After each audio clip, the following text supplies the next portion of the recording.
Hi everyone, and welcome to NFL in the UK, giving you views from the UK on the game of the NFL. Today we're proud to present the first in a series of guides to the NFL for those who might not know a whole lot about it. For those like myself, devout fans of the sport, we all had to start somewhere when it came to getting into the sport. Whether it was watching the Super Bowl every year, playing a bit of Madden, or having a mate sit you down and explain the rules, we've all had that feeling of not knowing what the hell is going on as two teams of mountain men do battles in pads and helmets for 3+ hours every Sunday. So, for all of you who don't know the difference between a quarterback and a cornerback, a sack and a safety, or overtime and a 2-minute warning, sit back, relax and enjoy NFL in the UK's NFL for Dummies, Part 1. The National Football League, or NFL for short, consists of 32 teams all based in the United States of America. The league is split into two conferences, the American Football Conference, or AFC, and the National Football Conference, the NFC, with 16 teams in each. Teams are then divided up into geographic divisions of 4, so there's an AFC East and an NFC East, an AFC West and an NFC West, and so on. Each side plays their divisional rivals twice each year, guaranteed, with the rest of the fixtures rotating on an annual basis to play teams in other divisions. So officially, the season itself begins in March, with the opening of the free agency period, but we'll explore that in a later video. Let's focus on the actual matches. Pre-season starts in August, with teams playing 4 fixtures apiece, and the regular season then kicking off in September.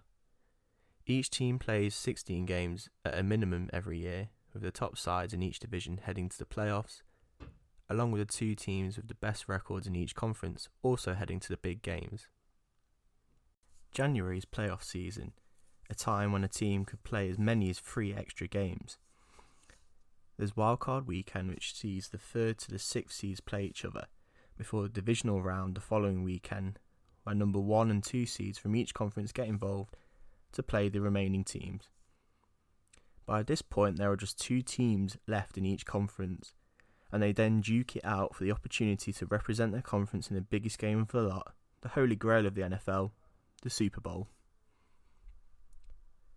This usually takes place on the first weekend of February. The entertainment extravaganza sees the winners take home the Vince Lombardi Trophy. Lombardi was a legendary player, coach, and executive of the NFL, who led the Green Bay Packers to multiple Super Bowl wins, before passing away in 1970. He remains a legend in the sport though, and his memory lives on within the trophy.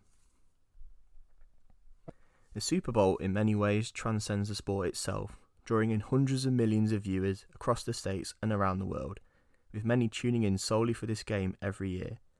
Advertisers pay millions of dollars for coveted advertising spots during the show, and the famous halftime music performances see world-renowned artists play for nothing, the exposure given to their performance outweighing any financial incentive the league could offer. The New England Patriots and the Pittsburgh Steelers are the 2 most successful teams in NFL history, winning 6 Super Bowls apiece, while the Dallas Cowboys and San Francisco 49ers are tied in 3rd with 5 each. Recently though, it is the Patriots with coach Bill Belichick and the greatest of all time, the GOAT Tom Brady, who've been dominating the league for the past 19 years. They've appeared in 9 Super Bowls in that time, winning all 6 of their total titles in that time. Not bad at all. So that's the NFL regular season and Super Bowl in a nutshell. Future videos will explore the rules and teams in much more depth, with many more topics on the horizon. Let us know if there's anything you'd like us to touch on in future. Follow NFL in the UK _ on Twitter and Instagram for more content. If you like the video, drop a like, subscribe for future content, and I hope you all have a great day.